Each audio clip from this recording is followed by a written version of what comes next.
क्योंकि सवाल सिर्फ पूरे लॉ के खिलाफ हम लोग हैं जो अनकॉन्स्टिट्यूशनल है, और ब्लैक लॉ है जो वक्फ को बचाने के लिए नहीं लाया गया है, जो वक्फ को लूटने के लिए, वक्फ को बर्बाद करने के लिए, छीनने के लिए लाया गया है। हम वायलेंस के खिलाफ थे, हैं और रहेंगे। फिर जमहूरियत कहां रहेगी, लोकतंत्र कहां रहेगा? प्रोटेस्ट पीसफुल होना चाहिए और पीसफुल होगा इंशाल्लाह। की तरफ से जो टिप्पणियां निकल करके सामने आई और वक्फ बाय यूजर को लेकर के जो तमाम संदेह थे, और कहीं ना कहीं सरकार के 2 प्रोविजंस पर 7 दिन की रोक, किस तरीके से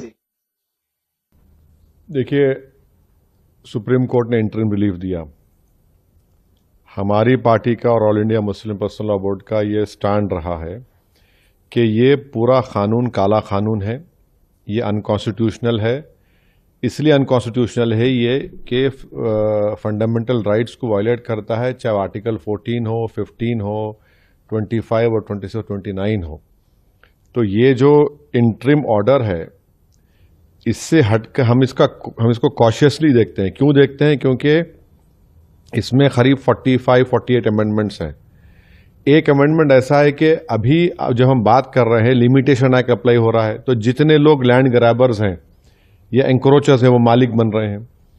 और फिर वक्फ इवैक्यू प्रॉपर्टीज जो है वो खास तौर से देश में पूरी जगह पर, और पंजाब हरियाणा में बहुत है, वो अब गवर्नमेंट कस्टोडियन में चले आएंगे, तो वक्फ बोर्ड से हम उसको लूज कर रहे हैं। तीसरा यह है कि सेक्शन 2 में जो ट्रस्ट एक्ट है, जो सुप्रीम कोर्ट ने अपने जजमेंट में कहा था कि वो वक्फ की प्रॉपर्टी है, गवर्नमेंट ने सेक्शन 2 के जरिए पूरे ट्रस्ट को निकाल दिया वक्फ से। और इसका पहला फायदा होगा देश के सबसे बड़े दौलतमंद आदमी को, जिसने खोजा ऑर्फनेज पर अपना घर तामीर किया था, जिसका केस अभी सुप्रीम कोर्ट से है, तो सेक्शन 2 से उसको फायदा होगा। पूरे जो वक्फ जो ट्रस्ट है उसको ट्रस्ट है बोल के वक्फ से निकल जाएंगे। चौथा ये है कि ये 5 साल का प्रोविजन है। कौन तय करेगा कि 5 साल से प्रैक्टिसिंग मुसलमान है? और अगर कोई महिला होगी तो उसका कौन तय करेगा? और जब वो 5 साल तक मुसलमान के वक्फ को नहीं दे सकेगी, दूसरे धर्म को दे सकेगी, तो ये तो नुकसानदेह है। फिर गवर्नमेंट ऑफ इंडिया ऐसे रूल्स बनाएगी जिससे वक्फ कमजोर होगा, वो फेडरलिज्म का ही वायलेशन होगा। कलेक्टर आज भी किसी मुतवल्ली को ऑर्डर दे सकता है कि भैया आप इस तरह का काम करो, जो उस मुतवल्ली और उसके वाकिफ के खिलाफ होगा। अगर नहीं सुनेगा तो जेल को जाएगा। तो इसमें ऐसे कई प्रोविजंस है, सेक्शंस हैं जो वक्फ बोर्ड को खत्म कर रहे हैं। तो एक लीगल बैटल तो हमारी कंटिन्यू रहेगी, हमारा प्रोटेस्ट भी कंटिन्यू रहेगा, क्योंकि सवाल सिर्फ पूरे लॉ के खिलाफ हम लोग हैं जो अनकॉन्स्टिट्यूशनल है, और ब्लैक लॉ है जो वक्फ को बचाने के लिए नहीं लाया गया है, जो वक्फ को लूटने के लिए, वक्फ को बर्बाद करने के लिए, छीनने के लिए लाया गया है। माननीय उच्चतम न्यायालय ने यह भी कहा कि ज्यादा पिटिशंस आई हैं उनको कहीं ना कहीं वो एक तरीके से दिखाई देती हैं, एक ही बात पिटिशन में आती है। तो कुछ पिटिशंस को सुनने की बात कही गई है। 5 ठीक है, सुप्रीम कोर्ट ने कहा है 5 पिटिशन सुनी जाएंगी, बहुत अच्छा है।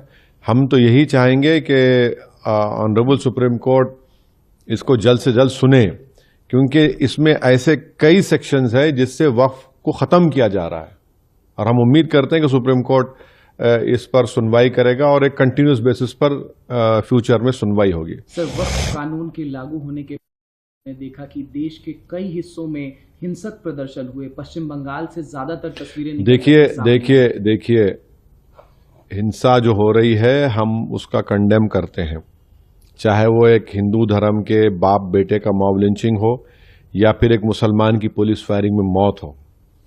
मगर सरकार ने यह कानून क्यों लाया?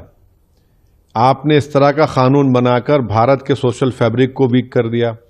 आपने इस तरह का कानून बनाकर भारत की जनता को पैगाम दिया कि हिंदू धर्म के एंडोमेंट बोर्ड, बौद्ध धर्म के, जैन धर्म के, सिखों के गुरुद्वारा प्रबंधक कमेटी के लिए कानून होगा और मुसलमानों के लिए अलग कानून होगा। ये आपने किया ना काम, सरकार ने किया काम कि आपने बताया, ये नफरत की मिसाल आपने, डिस्क्रिमिनेशन की मिसाल आपने कायम की है। हम तो कह रहे थे पार्लियामेंट के अंदर ज्वाइंट वर्किंग कमेटी में, हमने टाइसन नोट भी दिया। ये तो सरकार की जिम्मेदारी है। सरकार की इस गलत फैसले की वजह से आप टारगेट कर रहे हैं मुसलमानों के ईमान को, मुसलमानों की मस्जिदों को, दरगाहों को, इमाम बाड़ों को।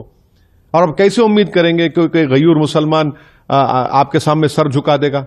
आपके कानून को एक्सेप्ट कर लेगा जो कॉन्स्टिट्यूशन के खिलाफ है, फ्रीडम ऑफ रिलीजन के खिलाफ है, आर्टिकल 26 का ग्रेव वायलेशन है।